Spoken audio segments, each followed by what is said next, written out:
Movie के शुरू होते ही हम एक स्ट्रीट शेफ गाओ को देखते हैं। वो बहुत मजे मजे के खाने बनाया करता था। उसका एक छोटा सा रेस्टोरेंट है, मगर वो उसे साफ सुथरा रखता है और अपने काम से भी बहुत प्यार करता है। लेकिन पास्ट में जो गाओ के साथ हुआ वो काफी बुरा था। उसके फादर ने उसको इसलिए एक शेफ के पास छोड़ दिया ताकि वो कुकिंग सीख सके। गाओ ने ये डिसाइड कर लिया था कि एक दिन वो बहुत बड़ा शेफ बनेगा और हर वो चीज हासिल करेगा जो वो अपने बचपन में ना कर सका। गाओ के फादर एक बहुत अच्छे शेफ थे, लेकिन अब तो वो कमाल के शेफ बन चुके थे, एक तरह के मास्टर शेफ। लेकिन उनका बेटा गाओ उनसे काफी नफरत करता था, क्योंकि उसने अपना चाइल्डहुड यानी बचपन अपने फादर के बगैर गुजारा था।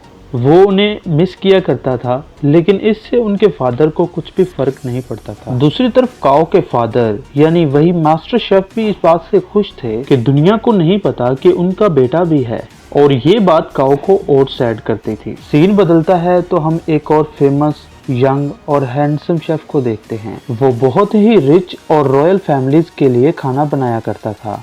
उसका नाम पूल होता है। पूल का ये ख्वाब था कि वो अपने फादर के लिए अपनी कंट्री में एक रेस्टोरेंट बनाएगा। इसलिए वो अब्रॉड को छोड़ते हुए और सब ऑफर्स को मना करते हुए अपनी कंट्री वापस आ जाता है। वहां जाकर वो एक फिश सेलर के पास जाता है और उसे कहता है कि मुझे एक बड़ी सी मछली दिखाओ। तो फिश सेलर उसे मना कर देता है, और जैसे ही गाओ उसके करीब बड़ी सी मछली लेने आता है तो वो मछली वो उसे दे देता है। ये देख के पॉल को बहुत गुस्सा आता है। वो गाओ को बहुत गुस्से से देखता है, जैसे वो उससे जेलस हो कि भाई इसको इसने मछली क्यों दे दी। फिश सेलर जब इन दोनों को गुस्से में देखता है तो वो मछली के 2 टुकड़े कर देता है ताकि इन दोनों में लड़ाई ना हो, लेकिन फिर भी वो दोनों एक दूसरे को गुस्से से घूरते रहते हैं। अब हम पॉल के शानदार और बहुत ही प्यारे रेस्टोरेंट को देखते हैं जिसकी आज ओपनिंग होती है। वो बहुत ही नीट एंड क्लीन और एडवांस तरीके से बनाया गया और बहुत ही खुला रेस्टोरेंट होता है। उसको बहुत ही अच्छे तरीके से डेकोरेट किया गया होता है। पॉल ने जो रेस्टोरेंट खोला होता है वो गांव के रेस्टोरेंट के बिल्कुल ही सामने होता है, जिसे देखकर गांव के दोस्त घबरा जाते हैं, क्योंकि ये नया रेस्टोरेंट उनके कस्टमर का अपना सारा इंटरेस्ट उसकी तरफ करने वाला था और इन सब लोगों को उनसे छीनने वाला था। और जिस बात का डर था वही होता है। सब लोग नए रेस्टोरेंट का टेस्ट चेक करने के लिए उसमें चले जाते हैं। तो गांव के दोस्त गांव को सपोर्ट करने के लिए डिस्काउंट ऑफर का ऐलान करते हैं, जो कस्टमर्स को वाकई में ही अट्रैक्ट करती है और वो दोबारा गांव के रेस्टोरेंट की तरफ चल पड़ते हैं। इस बात से पॉल के दोस्तों को बहुत गुस्सा आता है और वो इन लोगों से आके गुस्से से बात करते हैं कि तुम लोगों को मसला क्या है, हमारी सक्सेस तुम लोगों से देखी नहीं जा रही। और एट द एंड ये डिसाइड होता है कि क्यों ना दोनों पार्टीज में एक कंपटीशन रखा जाए और देखा जाए कि किस शेफ के हाथ में ज्यादा टेस्ट है। अब दोनों को जबरदस्ती कंपटीशन में पार्ट लेने का कहा जाता है। पहले तो वो मान नहीं रहे होते, लेकिन जब एक दूसरे को देखते हैं तो पहचान लेते हैं कि इन लोगों का सामना तो उस दिन फिश स्टोर पर हुआ था। तो ये लोग कंपटीशन के लिए रेडी हो जाते हैं। अब टेबल लग जाता है और उसके ऊपर एक बड़ी सी मछली रखी जाती है जिसको इन दोनों ने काटना था। अब सबसे पहले पूल मछली को काटता है और उसके कांटे बड़े स्मूथ और तेजी के साथ निकालने लगता है। उसका ये तरीका सबको बहुत पसंद आता है और अब ये फिश को गाओ की तरफ फेंकता है। गाओ भी बड़े अच्छे तरीके से फिश को काटता है और जब उसकी स्किन सबको दिखाता है तो उसके ऊपर जरा सा भी फ्लैश नहीं होता, यानी उसके ऊपर जरा सा भी मछली का मीट नहीं लगा होता। इसके बाद सब लोग उसको भी बहुत एडमायर करते हैं, यानी दोनों की बराबर तारीफ होती है। अब वहाँ पर एक चेयरमैन भी होता है जो उनको कहता है कि एक इंटरनेशनल कुकिंग कंपटीशन होता है, मुझे लगता है कि तुम दोनों को उसमें पार्ट लेना चाहिए। अब दोनों को प्रूव तो करना था कि इन दोनों में से कौन सा अच्छा शेफ है और दोनों रेडी हो जाते हैं।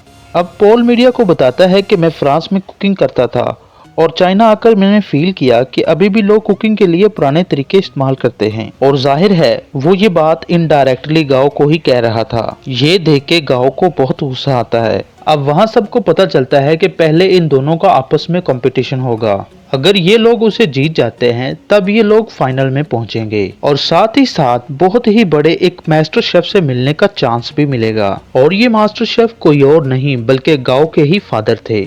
उधर गांव के रेस्टोरेंट में पॉल की दोस्त आती है और गांव और उसकी दोस्त को रेस्टोरेंट आने का कहती है कि आज का खाना आप हमारी तरफ से खाएं। अब वो दोनों यानी गाओ और उसकी दोस्त पोल के रेस्टोरेंट तो जाते हैं, लेकिन उनको खाना पोल नहीं बल्कि पोल की वही दोस्त सर्व करती है। दिखने में तो वो खाना एक फ्राइड एग और एक प्लांट पोट की तरह लग रहा था, लेकिन उसका टेस्ट एकदम अलग था।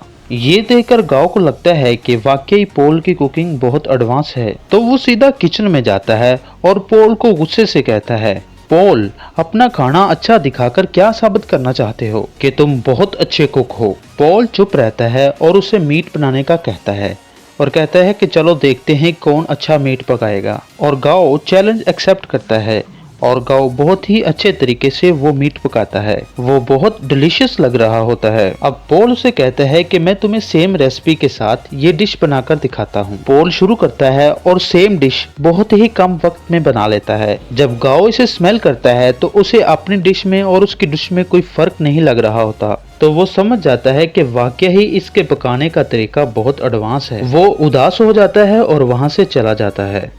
अब गाओ को कोई कहता है कि उसे उसके फादर बुला रहे हैं। गाओ अपने फादर के पास जाता है और कहता है कि अब आपने मुझे क्यों बुलाया, जबकि आप ये बात मानते ही नहीं कि मैं आपका बेटा हूँ। मास्टर शेफ उसे कहते हैं कि मैंने ऐसा इसलिए किया ताकि दुनिया ये ना कहे कि तुम मेरे बेटे हो, इसलिए तुम इंटरनेशनल कंपटीशन तक पहुँच सके, बल्कि मैं तो ये चाहता हूँ कि तुम ये खुद करो।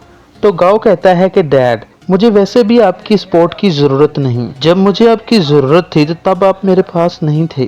खैर, मैं ये अब प्रूव करके दिखाऊंगा कि मैं वो सब हासिल कर सकता हूँ जिसकी वजह से आपने मुझे छोड़ा। अब गाओ यहाँ से चला जाता है क्योंकि उसे अपने डैड की किसी भी बात पर यकीन नहीं आता। अब next day international cooking competition होता है। तमाम तैयारियां की जा चुकी होती हैं। पोल और गाओ भी रेडी होते हैं और टाइम स्टार्ट होता है। पोल की कोई स्वीट डिश होती है और गाओ की चिकन डिश। वो दोनों बड़ी मेहनत से अपनी डिशेस तैयार करते हैं। पोल तो टाइम से पहले ही अपनी डिश तैयार कर लेता है, लेकिन उसके बाद गाओ की भी शानदार डिश तैयार हो जाती है। उसने भी टाइम पर अपना दिया गया टास्क पूरा कर लिया था। जजेस और ऑडियंस बहुत इम्प्रेस होते हैं और अब उनकी डिशेस को टेस्ट किया जाता है और दोनों के सेम पॉइंट्स आते हैं क्योंकि जजेस को उनके टेस्ट में कोई ज्यादा डिफरेंस नहीं लग रहा होता, यानी दोनों की डिशेस बहुत मजे की थीं। लेकिन फिर स्टेज पर जज आता है और इस कंफ्यूजन को दूर करने के लिए कहता है नो डाउट्स, दोनों की डिशेस के टेस्ट बहुत आला थे, लेकिन मुझे टाइम मैनेजमेंट पोल की ज्यादा पसंद आई, इसलिए ये कंपटीशन पोल ने अपने नाम कर लिया है। पोल यहाँ पर बहुत ज्यादा खुश हो जाता है। गाओ क्योंकि कंपटीशन हार चुका होता है, इसलिए वो बहुत उदास होने की वजह से अपने घर भी नहीं जाता और वीडियो गेम्स खेलने के लिए चल पड़ता है। वो कई दिन तक अपना टाइम यूं ही स्पेंड करता रहता है और एक दिन उनके पास वही शेफ आते हैं जिनके पास गाओ ने अपना बचपन गुजारा और उसी के पास गाओ के डैड उसे छोड़कर गए थे। वो उसे समझाते हैं कि गाओ देखो, हार जीत जिंदगी का हिस्सा होती है। अगर आज ये तुम नहीं जीत सके तो क्या ये जरूरी है कि कल भी तुम नहीं जीत पाओगे। लेकिन गाओ घर जाने के लिए तैयार ही नहीं था। उसे बहुत समझाने के बाद कन्विंस कर लिया जाता है कि उसे घर जाना होगा और अगले कंपटीशन की तैयारी करना होगी। अब पोल बहुत ज्यादा खुश होने की वजह से अपने रेस्टोरेंट जाता है। वो बहुत इंजॉय करता है और उसके सामने उसके दोस्त बैठे होते हैं। तो बातों बातों में उसके दोस्त उससे कहते हैं, पोल, तुम अपनी दोस्त को चांस क्यों नहीं देते हो? वो इतने टाइम से तुम्हारे साथ है, तुम उस पर ट्रस्ट तो करो, उसे अलाउ करो कि तुम्हें इंटरनेशनली रिप्रेजेंट कर सके, तुम्हारे रेस्टोरेंट का नाम ऊंचा कर सके। पोल कहता है कि हाँ, वो मेरी अच्छी दोस्त है, इससे मैंने मना नहीं किया, लेकिन यार उसे खाना तक बनाना नहीं आता, वो कैसे मेरे रेस्टोरेंट को इंटरनेशनली रिप्रेजेंट कर सकती है। तो उसका दोस्त कुछ और बातें करने लगता है और उसकी बातों से ये लग रहा होता है कि वो उसकी दोस्त के साथ ही मिला हुआ है और इनके दिल में लालच आ रही है। तभी वहां पर पोल की वो दोस्त आती है और उसके सामने सूप के 2 कप रखते हुए कहती है, पोल, क्या तुम मुझे बता सकते हो कि इनमें से किस में सॉल्ट ज्यादा है? तो यहाँ पर पोल खामोश हो जाता है क्योंकि उसमें टेस्ट करने की एबिलिटी ही नहीं होती, क्योंकि उसके टेस्ट बर्ड्स ऐसा कर ही नहीं सकते थे और ये नेचुरली था। तो इस बात पर पोल को बहुत दुख होता है कि उसकी दोस्त ने दूसरे दोस्तों के साथ मिलकर उस पर चीट किया और उसे धोखा दिया। उसकी दोस्त कहती है, क्या हुआ पोल, तुम क्या समझते थे कि मैं तुमसे प्यार करती हूँ? ये तुम्हारी गलत फहमी थी। आजकल ऐसा कहाँ होता है। मैंने तो तुमसे इसीलिए दोस्ती की थी कि तुम्हें यूज करके इंटरनेशनल कंपटीशन में जा सकूं। वैसे जाना तो मेरे लिए पॉसिबल नहीं था, लेकिन आज तक मैंने जो तेरा राज रखा, तुमने उसके बदले में मुझे क्या दिया? क्या तुम मुझे एक ऑफर नहीं कर सके? लेकिन अब नहीं, अब मैं खामोश नहीं रहूंगी, क्योंकि मैं भी उस कंपटीशन में जा सकती हूँ। अब यहाँ पर एक बड़ी बात रिवील होती है कि पॉल की दोस्त पॉल के ही दोस्त के साथ मिलकर पॉल पर चीट कर रही होती है, क्योंकि अब वो दोनों रिलेशन में थे और वो पॉल के खिलाफ एक साजिश चल रहे थे कि पॉल के रेस्टोरेंट को बेच देंगे और उससे जो पैसे आएंगे उनसे एक नई लाइफ स्टार्ट करेंगे। लेकिन पॉल भी ऐसा होने दे नहीं सकता था। पॉल बहुत उदास हो जाता है और अपने रेस्टोरेंट से बाहर आ जाता है। रात हो चुकी होती है और वो बाहर बैठकर ड्रिंक करने लगता है। तभी उसे गांव भी देख लेता है और उसके पास आकर कहता है, पॉल तुम क्यों उदास बैठे हो यार, तुम तो जीत चुके हो, तुम्हें तो खुश होना चाहिए। तो पॉल उसे कहता है कि हाँ, जीत तो चुका हूँ, लेकिन हार भी बहुत कुछ चुका हूँ। खैर तुम छोड़ो, तुम्हें एक बात बताता हूँ। ये सामने बैनर देख रहे हो, वो उसी मास्टर शेफ यानी गांव के फादर की पिक्चर होती है। पॉल उसकी तरफ इशारा करते हुए कहता है, ये मेरे आइडियल हैं, मैं चाहता हूँ कि मैं इनकी तरह बनूं।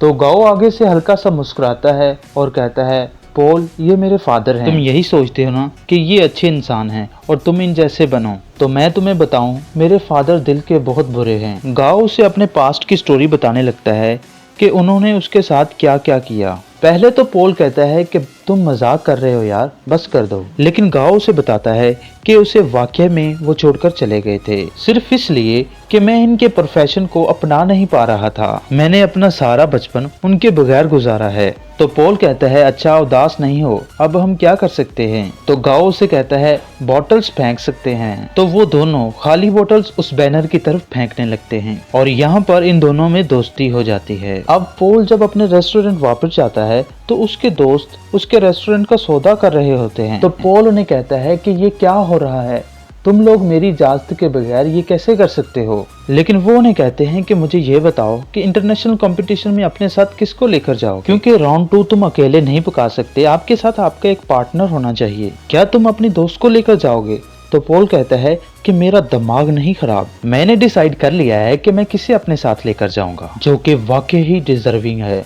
पॉल यहाँ पर गांव का नाम लेता है। तो ये सुनकर उसके दोस्त काफी जेलस होते हैं। तो उनमें से एक कहता है कि पॉल याद रखना, तुम्हारा करियर मिट्टी में मिल जाएगा। तो पॉल उसे अपने सर से हिट करता है और उन सबको वहां से भगा देता है। जब ये सारे लोग चले जाते हैं तो गांव का वो गार्डियन शेफ पॉल से कहता है, पॉल वाकई तुमने ये सोचा है कि तुम अपने साथ गांव को लेकर जाओगे? तो पॉल कहता है, हाँ क्यों नहीं, और साथ ही वो गांव के शोल्डर पर टैप करता है और कहता है, हाँ ये डिजर्विंग है।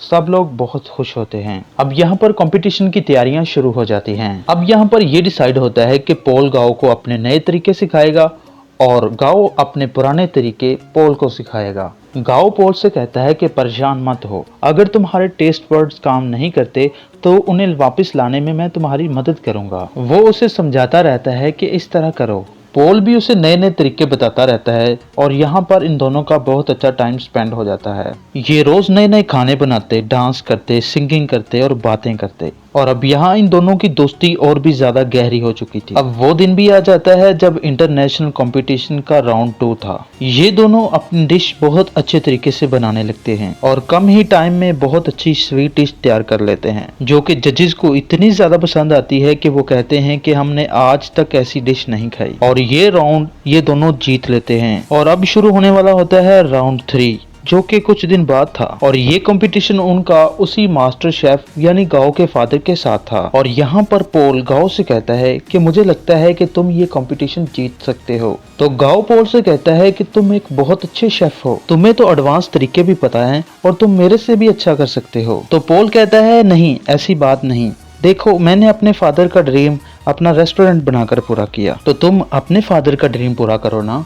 वो तुम्हें एक बहुत अच्छे शेफ देखना चाहते थे और तुम उनके सामने जाकर कुकिंग करो और उन्हें प्रूव कर दो कि तुम एक बहुत अच्छे शेफ बन सकते हो। तो गांव मान जाता है और पॉल का शुक्रिया अदा करता है। अब थर्ड और फाइनल राउंड स्टार्ट हो चुका होता है। दूसरी तरफ मास्टर शेफ भी अपनी डिश बनाने लगता है। अब गांव भी शुरू हो जाता है, लेकिन शुरू होने से पहले ही उसे अपने बचपन की कुछ यादें आने लगती हैं, जहाँ पर उसके फादर उसे छोड़ गए थे और उससे बच्चे बहुत तंग किया करते थे। वो उन्हीं यादों में खो जाता है। उसके फादर आके उसके मुंह के ऊपर पानी मार के उसे जगाते हैं और कहते हैं कि अपना काम शुरू करो। यहाँ पर गांव के फादर यानी मास्टर शेफ बहुत ही प्यारी स्वीट डिश बनाते हैं, जैसे आग लगी हो और उसमें से एक फूल निकल रहा हो। उस फूल का बहुत ही आला टेस्ट होता है और जजेस को ये बहुत ज्यादा पसंद आता है। और जब गांव की बारी आती है कि वो अपनी डिश दिखाए कि उसने क्या बनाया है, तो वो एक बाउल में नूडल्स बनाकर सीधा अपने फादर के पास जाता है और उनको वो प्रेजेंट करता है। मास्टर शेफ जब उन्हें टेस्ट करते हैं तो उन्हें वो नूडल्स बहुत पसंद आते हैं और ये वही नूडल्स होते हैं जिनकी वजह से गांव को अपने फादर से डांट पड़ी थी कि तुम तो नूडल्स तक नहीं बना सकते। और आज गांव ने इतने मजे के नूडल्स बनाए थे कि उसके फादर उन्हें खाना ही नहीं छोड़ते और नूडल्स को जल्दी जल्दी खाने लगते हैं। वो अपने बेटे को रोककर कहते हैं, शाबाश बेटा, तुमने बहुत अच्छे नूडल्स बनाए। वो यहाँ पर काफी इमोशनल हो जाते हैं। तो ऑडियंस को भी पता चल जाता है कि एक तो इनका सरनेम सेम है और इन दोनों का बिहेवियर देखकर भी लग रहा है कि ये बाप और बेटा हैं। यहाँ पर गांव का ख्वाब भी पूरा हो चुका था और उनके फादर का भी। अब उधर हम रेस्टोरेंट में देखते हैं कि पॉल और गांव आपस में मिलकर काम करते हैं और अब उनकी ऑडियंस बहुत ज्यादा है, यानी उनके पास और भी ज्यादा कस्टमर्स आते हैं। लोग उनका खाना बहुत ज्यादा पसंद करते हैं और रेस्टोरेंट में रौनक ही रौनक हो जाती है और मूवी यहाँ पर एंड हो जाती है।